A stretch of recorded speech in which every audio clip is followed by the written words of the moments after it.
If we decide to do this thing, we can do it successfully. And there's also no doubt in my mind that the whole world hangs in the balance.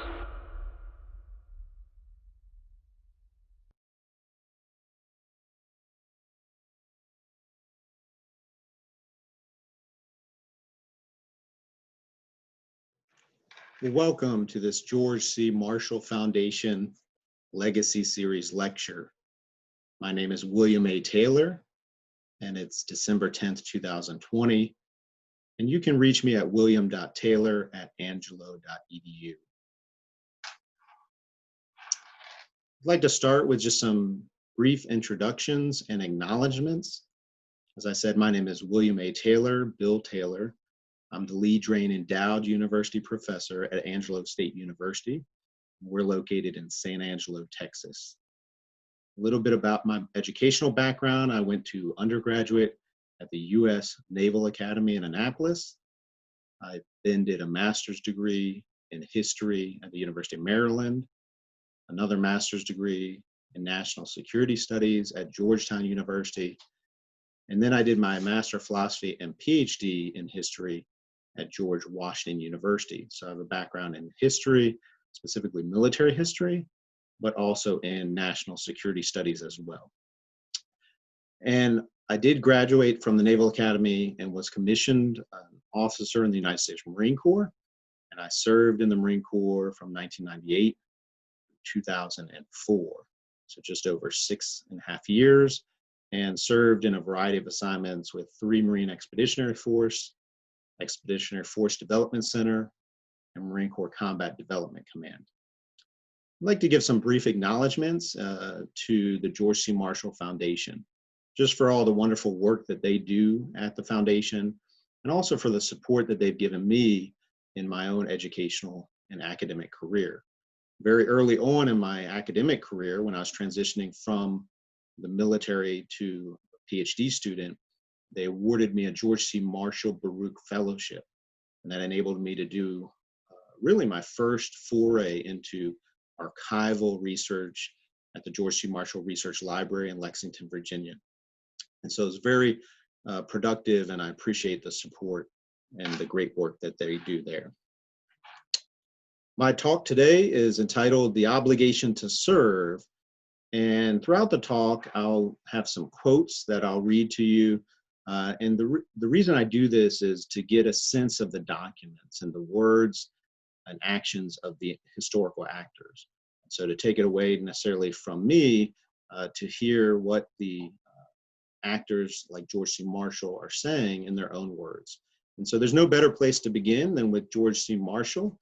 And this is him speaking in 1951. Quote, "Our failure to provide for universal military training in 1920 and the tragic repetition of that era following World War II are largely responsible for the call we must make on our young men today. I'm convinced that it would not now be necessary to interrupt the normal course of their lives if we had taken the conservative, wise action, an effort that was defeated largely by emotional rather than logical reactions," end quote. And that's George C. Marshall talking about the obligation to serve in 1951.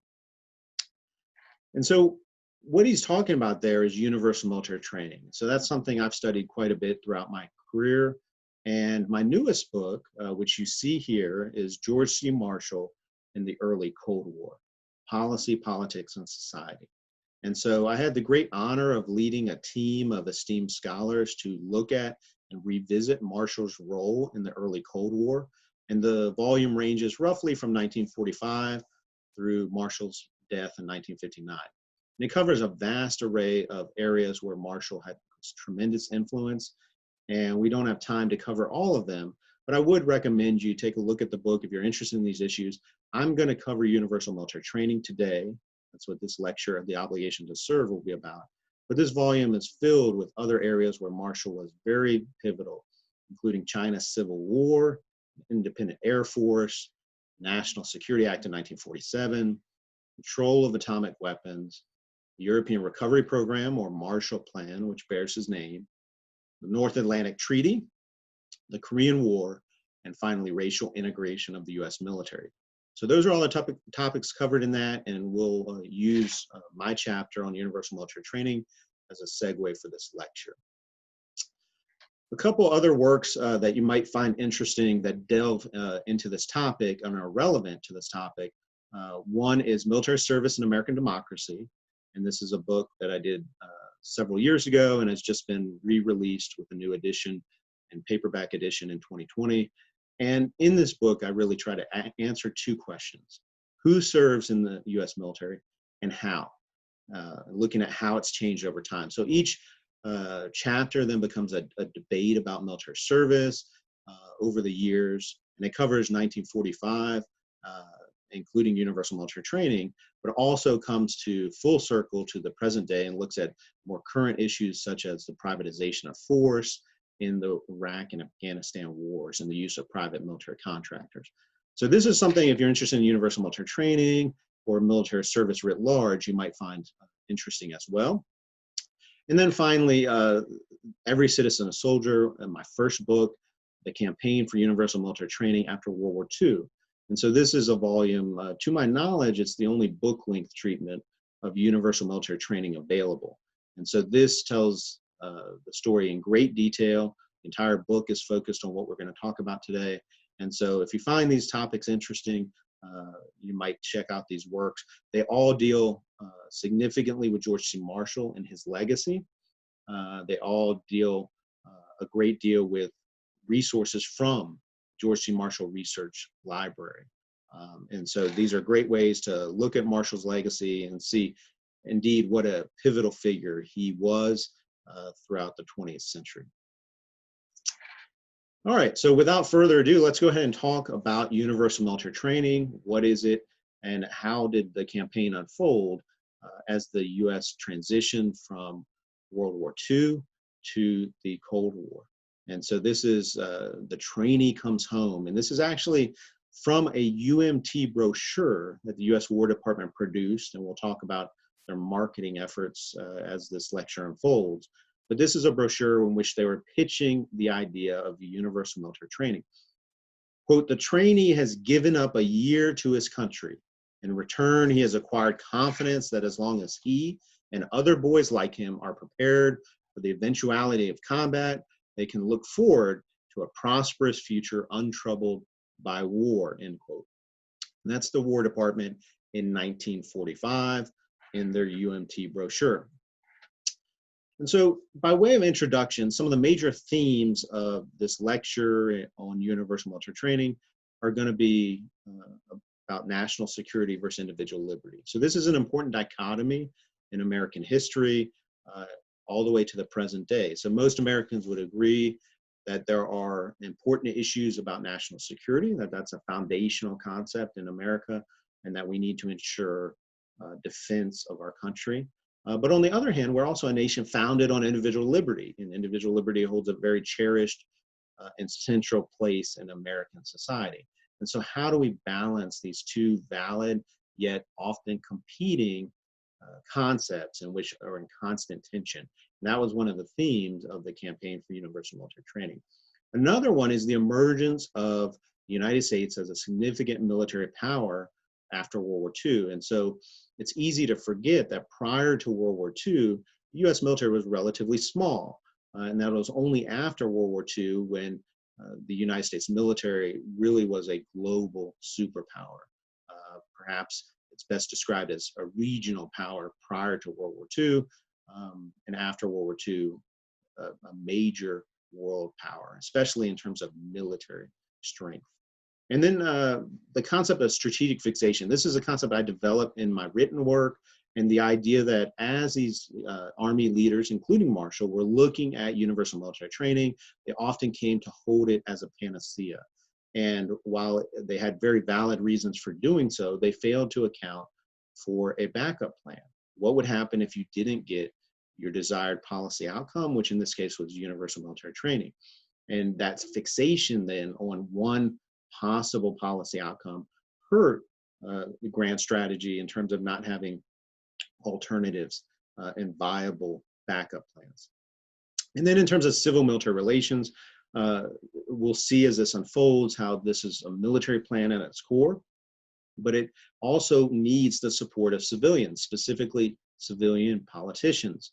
And so because of that, there's this real tension between the military part of this plan and then the way it's viewed by civilians, that it starts to become different things to different people. And we'll see how that's the case as this unfolds. And then finally, this is an important story because of its outcome. So a lot of people aren't even familiar with universal military training, or that it was highly debated and highly sought after by many individuals in power. What they are familiar with is the draft, the Cold War draft, which came to be because of the failure of UMT. And so the outcome, as UMT fails to become a reality, the Cold War draft does, and that is with us then after 1948, all the way through 1973, with the advent of the all-volunteer force. And then finally, one thing that got me intrigued in this topic in the very first place was that many people supported UMT. Obviously, Marshall was a huge advocate of it. President Truman became a huge advocate of it and asked for it at least 8 times during his presidency. Many figures in Congress were supportive of it. And the general public, when surveyed, often came back with 75 and 80% approval of it. So given that it had this widespread and broad support, why did it not come to fruition? So I look at that and kind of ask that question. And then finally, I end the conclusion today will be the paradox of preparedness. This is a concept that I've developed in my written work. And the idea is that there are short-term and long-term policy outcomes. And oftentimes they're dictated by whether you're in a peaceful situation or a tense crisis situation. And so in a peaceful situation, you can pursue the long-term strategy, the long-term outcome, but you often don't have the urgency in which to get it accomplished. But when things get far more tense and the urgency becomes real, it privileges the short-term solution over the long-term. And that's what happens with selective service in the draft, with selective service being the short-term solution, and universal military training then, on the other hand, in contrast, is the long-term solution. A grave decision. So 1945, this is the Washington Post. Quote, this nation faces a grave decision whether or not to continue in peacetime the drafting of its young men for military training. The proposal concerns not only every boy and parent, but every citizen of this country. It involves our national post-war security and the world's post-war peace, end quote. Once again, that's 1945, the Washington Post. And this really gets us to the situation as the United States is emerging from World War II and moving into what would become the early Cold War. And so the United States has to decide on what its post-war national security structure will look like. What will that strategy be based on? And one possible alternative that is talked about quite a bit is UMT, or Universal Military Training. It's the concept that every 18-year-old male in America would go off to do 1 year of mandatory military training, at the conclusion of which they could go back to their civilian life.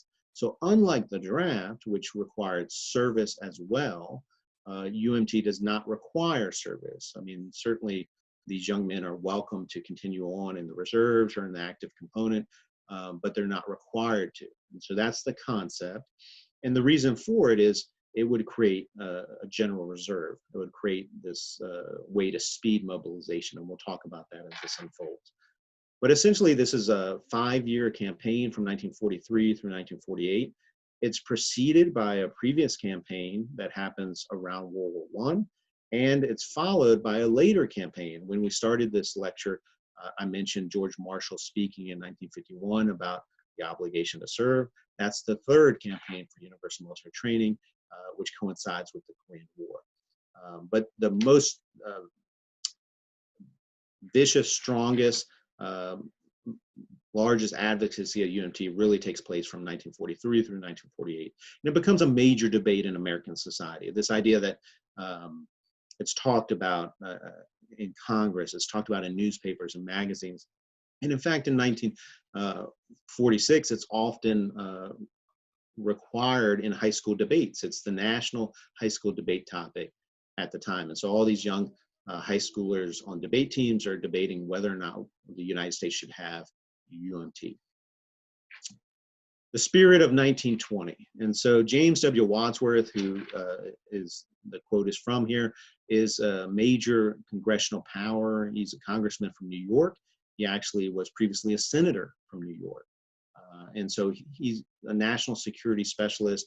He really focuses on issues of national security during his time in Congress. And he's a huge advocate of UMT along with Marshall. He works closely with Marshall and others to press this plan forward. And he says here, quote, despite our very best efforts, we failed utterly in persuading the Senate that the universal military training should be included in the National Defense Act. The opposition to it was overwhelming. We had no chance. The comment most frequently heard in opposition to the provision was, oh, what's the use of imposing such an obligation upon young men in time of peace? There will never be another war. That was the spirit of 1920, as you may remember. Now, 20 years later, I find myself assuming the effort, this time with a better chance of success, end quote. And that's James W. Wadsworth, congressman from New York, speaking in 1940 about UMT. What he's talking about is this experience of the Great War, this idea that there was a movement for UMT, both before, during, and after World War I. It was referred to as the Plattsburgh movement, named after one of the training camps in Plattsburgh, New York. And this idea that these voluntary training camps would exist around the country to prepare for mobilization for World War I. And so it's really the predecessor to UMT after World War II, and it's this Plattsburgh movement. So it also looks at the rapid demobilization that happened after World War I, and the idea that Marshall and many others like him who advocate for UMT see the World War I experience as an opportunity lost. They had pushed for UMT to be included in the National Defense Act at the time. It was initially, and then it eventually gets cut out. And so they feel this as a real opportunity lost. And in a way, it vindicates their position that they had argued you need to maintain preparedness so that you wouldn't have another war. And here in their own lifetime, they're back to another world war. And so they think and argue that if only they had enacted UMT, perhaps they could have prevented that or deterred that from happening. But they remember the severe budget cuts from Congress, which eviscerated the Army after World War I, and really cut it to the bone and limited the force structure that the Army was able to implement. And so Marshall and many other Army leaders really agonize about that and are fearful of the parsimony of Congress after World War II and whether they'll do the same thing after that conflict has ended as well. The basis for all plans. So the solution then becomes to Marshall and many others for UMT. And it always starts as a military plan. And so there's a strategic rationale for why you would want to have these 18-year-olds go through a year of military training, and that is to improve and speed mobilization. That you would allow them to do a lot of the training ahead of time, and they would go into this general reserve where there were civilians, but they have already completed this year of military training.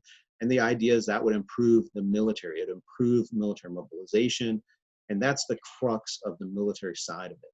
But as I alluded to earlier, these military leaders, including George Marshall, someone as high a stature as Marshall, had to convince civilians, civilian politicians, to implement this, that the military couldn't do this on its own, it had to come through Congress. And so they also start reluctantly and kind of slowly talking about the political advantages of this plan and also the social benefits. People start talking about this would be a good way to improve national health, or it would be a good way to eradicate illiteracy, or it would be a good way to homogenize the nation in terms of bringing together these young men from disparate backgrounds, both economically and socially and geographically, and bring them together in this common experience that all American youth would have. And that's the debate then starts to evolve into these many other areas. And that's what makes it really intriguing and interesting. So here we have George C. Marshall, the U.S. Army Chief of Staff from around 1945. And this is one of the photos of his 5-star rank. And so he becomes really the most prominent figure public figure to advocate for UMT, as well as President Truman. There are many others, and I'll talk about a lot of them at the grassroots level and kind of behind the scenes. But Marshall really believes in universal military training. He really thinks it's should be the basis of the early Cold War grand strategy, especially for the Army. And he advocates for it throughout his time, including as Army Chief of Staff, but also later as Secretary of State, and then also Secretary of Defense. He never abandons this plan and advocates for it, even when it goes down to defeat, both in 1948 and then again in 1951, which we'll talk about. So target number one, USA. What this is referring to is a Collier's Magazine article. And I want to read this quote to you to give you a sense of the perspective at the time. This is Collier's Magazine in 1945. Quote, "If there is a World War III, any nation or alliance which hopes to topple Britain, China, France, Russia, and the United States can be counted on to read the lessons of World War I and World War II. Outstanding among those lessons will be, hit the United States first and as hard as possible. Do not give American producing power and war willingness a chance to build up muscle for 2 or 3 years behind a protective screen of other fighting nations," end quote. And that's Collier's Magazine, 1945. And what it's referring to is this sense that the strategic landscape has changed after World War II. The United States has benefited throughout its history from positive and beneficial geography, these two large oceans, the Atlantic and Pacific to our east and west, and friendly neighbors in Canada and Mexico to our north and south, had really protected the United States from large-scale invasion or attack in a way that many of our allies did not benefit from. And so there's a sense that this is no longer enough, that this is no longer going to protect the United States. The reason why is technology, that technology has improved so drastically during World War II with large-scale amphibious operations, long-range strategic bombing, and perhaps most visibly the advent of the atomic age, have all called this into question. And we had always been, as Americans, able to rely on our alliances, and our allies would hold the line and kind of conduct a holding action while the United States can mobilize over a lengthy period of time, often 18 months, 2 years, something to that nature. But that's no longer considered enough. That it's most experts at this time are talking that you need to mobilize in shorter than 6 months. And we've never done that before. So this is a newfound insecurity. And the UMT becomes the answer for many of these advocates, where they say if you do the training ahead of time, then you can mobilize and you can bring it down from about 18 months or 24 months down to about 6 months because the training is done ahead of time. But at the same time, not only does it become the answer, but it becomes the panacea, that there's no real thought to what do we do if we don't get this, because the military, especially the Army, can't implement this on its own. It needs Congress to implement this. And so that's where we go back to that strategic fixation idea, which I think is a relevant part of this story. Preaching the gospel. So this is Walter L. Weibull. He's a general in the War Department, and he's speaking in 1945. And he's really the point person in terms of training. He's the director of military training. And he says, quote, "Last summer, War Department Circular 347, 1944, outlined the position of the War Department on the question of universal military training. Secretary of War and the Chief of Staff, Marshall, consider it a project secondary only to winning the war. We have had public relations officers and service command representatives in here orienting them so that they could preach the gospel before the public," end quote. So that's Walter Weibull, Director of Military Training in the War Department, and he's talking about preaching the gospel. And this is really the marketing effort that the Army predominantly will take up, and it's really trying to convince two audiences to pass UMT. One is Congress. It has to have Congress pass this. This is the Selective Service Act is coming up for renewal in 1948. So obviously in 1939, we had the first peacetime draft, and that continues all the way through the end of the war and past the end of the war. And in 1948 then is the first real renewal during a peacetime environment. And so what's that going to look like? these advocates, including Marshall, are saying, let's implement UMT instead. So they want to convince Congress, but they also want to convince the American public. And so it's this pretty rigorous and aggressive marketing effort. John J. McCloy, who is undersecretary in the War Department, he's kind of the point civilian who leads this effort. And then I mentioned Walter Weibel, who is a general. He is the point military person, both then coordinating closely with George C. Marshall. And they go on the radio waves. They write op-ed pieces, articles in newspapers and magazines, and even scholarly journals. And they mobilize a Bureau of Public Relations within the War Department. And they also coordinate with civilians. So there's a Citizens Committee for Military Training of Young Men. And these are prominent civilians who form this advocacy group to really push for UMT. And it's interesting to see how they coordinate between the official government position and then also these outsiders who are civilians who want the same thing. Here is John J. McCloy in 1945, Undersecretary of War. And as I said, he becomes one of the leading civilian proponents of UMT, working closely with George Marshall and others to really get the news out about UMT to the nation and throughout the government. A pig in a poke. And what I mean by this is the criticism of UMT. So while I alluded to earlier, there's a large and broad support for UMT, albeit it's fractured in the sense that UMT becomes different things to different people. There is fairly broad support of it in general. The consensus breaks down when you get into the details of what it would actually look like, but the concept itself is widely supported, but not by everybody. It's important to remember not everybody supports this, and that's what this slide really speaks to, is there are people who are against this for a variety of reasons, and we'll talk about that. So this is Yank magazine in 1945. Quote, Congress is mulling over legislation on the subject of universal military training. Propaganda agencies representing hundreds of civic, labor, religious, industrial, and veterans organizations are spending heavy money trying to influence people on both sides of the fence. College students debate the issue in classrooms. Barflies have come to blows over it, end quote. And that's Yank magazine in 1945 talking about the contentious debates that occur around UMT.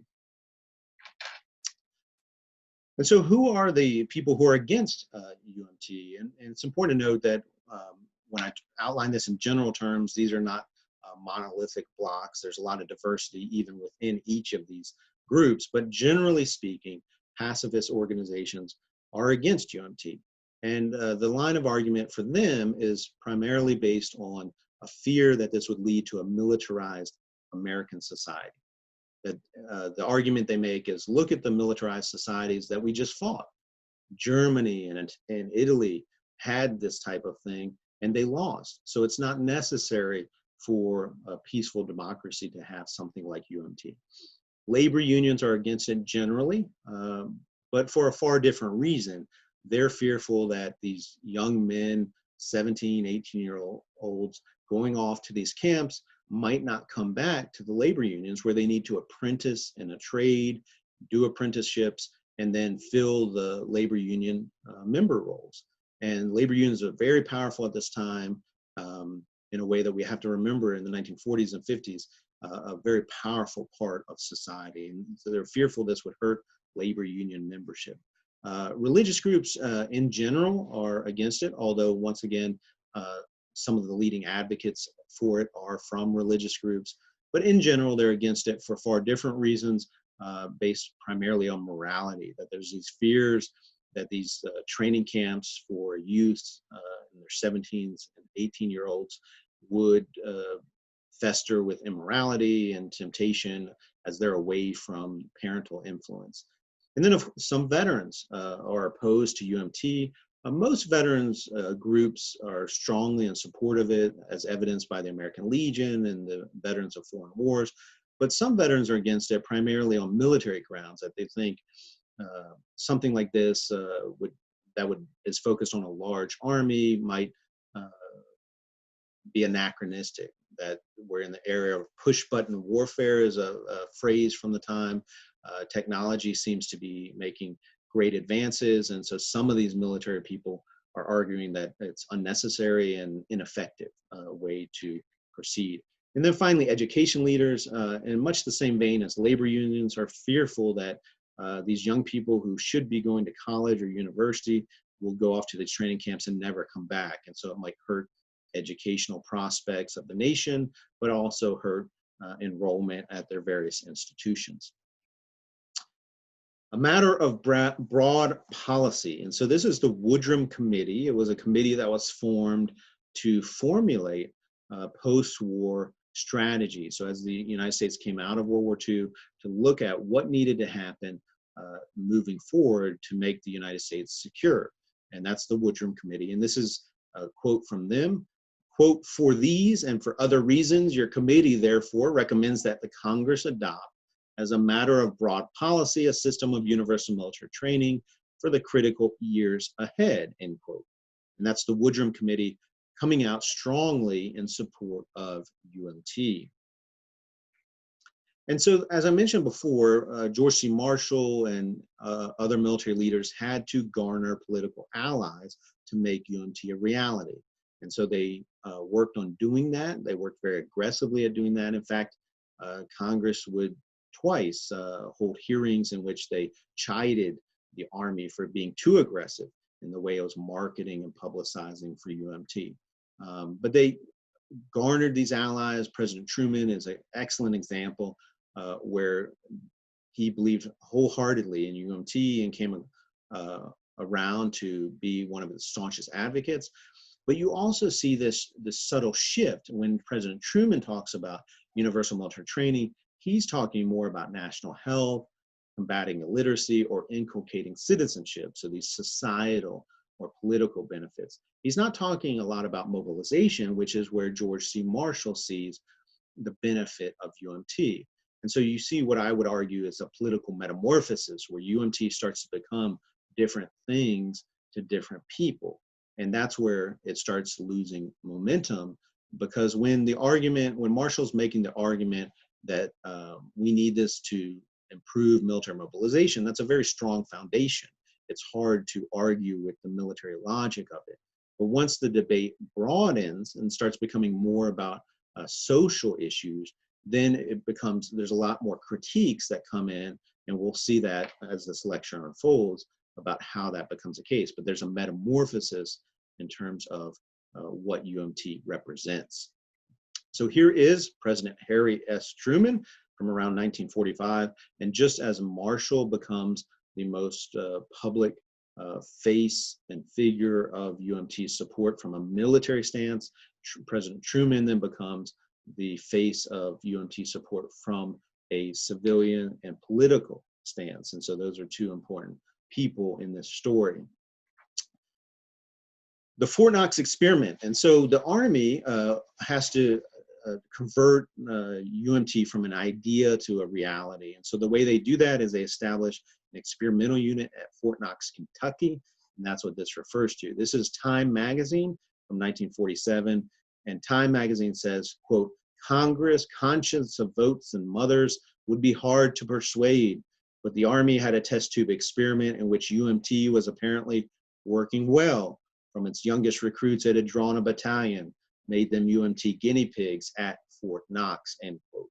And that's Time magazine, 1947. And so the Army sets up this UMT experimental unit. It's to take the idea from theory to reality, and it has two missions. Unlike most military units that have a military mission, it has both a military mission and also a public relations mission. So it does two things. One is to experiment with how you do UMT. So that's more for the Army. How would you conduct the training? And then the second mission, to demonstrate to the nation that it can be done successfully and that it would be beneficial. And so that's important to know about this experimental unit. It has two missions. Most battalions, which this unit is a battalion, would be headed by a lieutenant colonel. This unit's headed by a brigadier general, which indicates how important it is to the Army. And this is Johnny Devine. And he's a decorated combat hero from World War II.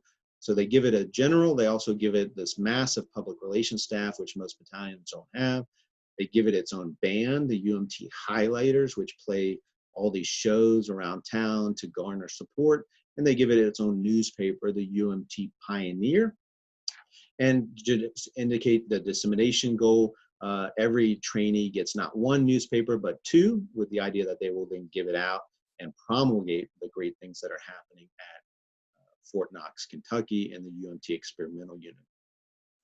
So here is Lieutenant General Jacob L. Devers visiting with one of the cadre of the unit and talking with them. So it gets all these high-level visitors coming to take a look at it and also to promote what's happening. Here is Johnny Devine. He's instructing one of the trainees. You'll notice how young this young man looks, and the triangle on his helmet is the actual insignia of the UMT unit. So that was what is envisioned they would wear in the future when this becomes a reality. A program for national security. So at the same time that the experimental unit is going on, there's also this Presidential Advisory Commission that President Truman sets up. And here President Truman is speaking in 1946, and he says, I want you to be known as the President's Advisory Commission on Universal Training. I want the word military left out. The military phase is incidental to what I have in mind, end quote. It's Harry Truman speaking in 1946. And what's important about this is that he sets up this President's Advisory Commission on Universal Training. Notice it's not universal military training to him. And it's headed by Carl Compton, president of MIT and a well-regarded scientist. And it comes after studying and holding tons of hearings and tons of publicity. They come out with a unanimous recommendation for UMT. So this gives President Truman the ability to say, I've had civilian endorsement of this, that they think this is necessary. We've already had military endorsement from people like George C. Marshall. And so now we can move forward with it. That's his hope. But of course, one thing, as I alluded to earlier, in mentioning the societal benefits of it, it also broadens the debate. And so now it's about the implications for American society. And that's where it starts to unravel for the campaign for universal military training, because far more criticisms come in for social reasons than for military ones. So here's President Truman holding the report from his advisory commission. Those are some of the prominent members of the commission, and they're celebrating this unanimous recommendation. Here's President Truman. He takes that recommendation and he takes it to Congress. So Congress is seated in the chair in this cartoon, and President Truman has a unanimous recommendation for UMT by the President's Advisory Commission. And he says, take it or leave it at our peril. So he now hopes this will be enough to push it over the edge towards successful completion. But as I mentioned, it opens up questions about what would the normal way of life in America look like. And here is A. Philip Randolph, an African-American civil rights leader, highly regarded and well-known. And he says here in this quote, we are launching in the Negro and liberal press a nationwide expose of the race-minded UMT clique. Their hysterical campaign for a Jim Crow bill is threatening every substantial gain won by Negroes. We call upon responsible leaders and liberals in both parties to crack down on this new style lynch party, which would surrender Negro boys to Mississippi Army officers without legislative safeguards, end quote. And that's A. Philip Randolph, African-American civil rights leader, speaking in 1948 against UMT. So you can see with the normal way of life how race relations starts to become a prominent theme. What would this look like? The military has already said that these training camps would be located exclusively in the South due to good weather. So the military has a military problem. We need to get the training done in 1 year. So the solution then is going to be put them all in the South. Obviously, that has major social ramifications because of segregation and Jim Crow throughout the South. And the concern is that this would take segregation from being a uniquely Southern phenomenon to being the new national status quo, because every 18-year-old male, whether they're from Maine or California or Michigan or Minnesota, would be going to these camps in the Deep South. And so there's a lot of pushback against this. This committee against Jim Crow military service and training has stood up, just like there's a civilian committee for UMT, there's now one against UMT. And A. Philip Randolph really leads that effort. And his counterpart is Truman K. Gibson, who's also African American, but he works as special advisor to the Secretary of War, and he is an advocate of UMT and thinks it will be beneficial for African Americans. So that pairing then kind of personifies the debate about race and UMT. So here's Truman K. Gibson, civilian aide to the Secretary of War, and he's a proponent of it in contrast to A. Philip Randolph, who's against it. Well, things heat up in 1948, and a shock throughout the civilized world covers this, where it looks at there's a real optimism that UMT is finally getting close to passing. So Archibald Thatcher is here. He says, on the whole, I think that the old team, although its uniforms may be a little shop-worn, is approaching the goal line and will score a touchdown, end quote. And he is a civilian advocate of UMT. And what it shows is it shows that there's this rising optimism for UMT in 1948. But at the same time that happens, there's international crises in 1948. In February, there's a coup d'etat in Czechoslovakia. In March, the Marshall Plan rolls out, which causes a lot of antagonism and tension with the Soviet Union. Same thing in March with the Brussels Treaty and heightening tensions with the Soviet Union. In May, the recognition of Israel. And then in June, the Berlin blockade. So 1948 is very tense internationally. And then you add to that the domestic politics of the year, the Republican Congress, which came into power in a surprise election in the midterm in 1946, is blocking President Truman's every move. There's a lot of antagonism domestically between the Republican Congress and President Truman. And so selective service is coming up for renewal in the summer of 1948. And that's where these advocates of UMT hope to pass it in lieu of selective service.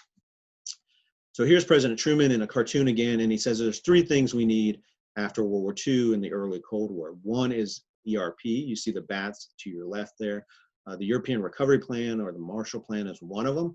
We need universal training.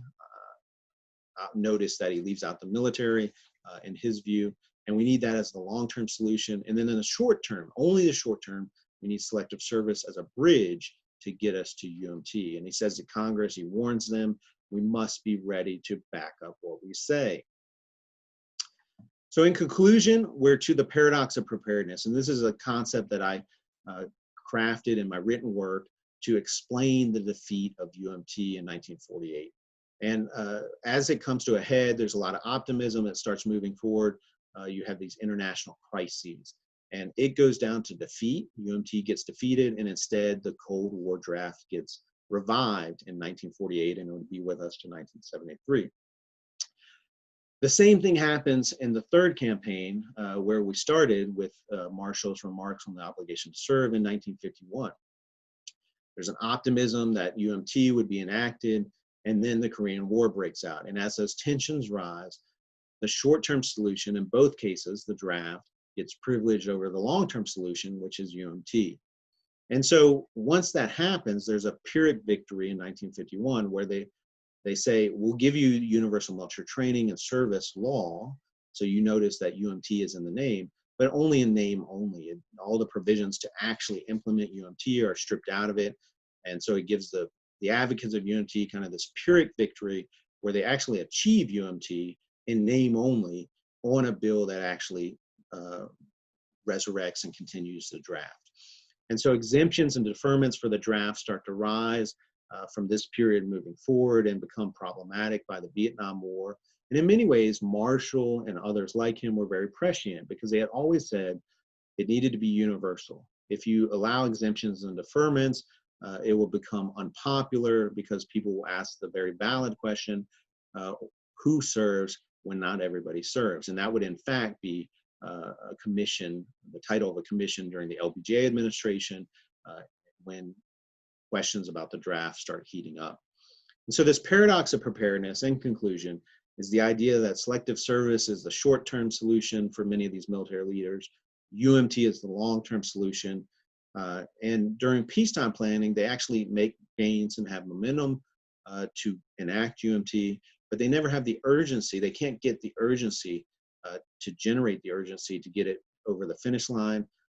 But when there's wartime urgency, as there is in 1948 and again in 1951, that wartime urgency privileges the short-term solution. So selective service then rises above UMT because it can produce soldiers immediately, whereas UMT, even if enacted, would take about a year to a year and a half to actually start producing that general reserve, whereas selective service could start producing it almost immediately. And so I want to thank you all. I know we went through a lot of material very quickly. I would encourage you, if these have piqued your interest, to take a look at the books. The most recent one, George C. Marshall in the Early Cold War, covers UMT in great detail, especially the 1951 campaign during the Korean War, but also a range of other valuable topics that reflect on Marshall's legacy. And then if you have an interest in UMT, specifically, the Military Service and American Democracy book covers it in the World War II context. And then, of course, Every Citizen and Soldier covers it in a book-length treatment where it goes through all the details of everything that we just talked about today. But I want to thank you all so much for being here today. I want to thank the George C. Marshall Foundation for allowing me to give this legacy lecture series and really reflect upon Marshall's pivotal influence in 20th century American history, and that resonates even today. So thank you so much. Stay in touch, and if I can ever help, please let me know.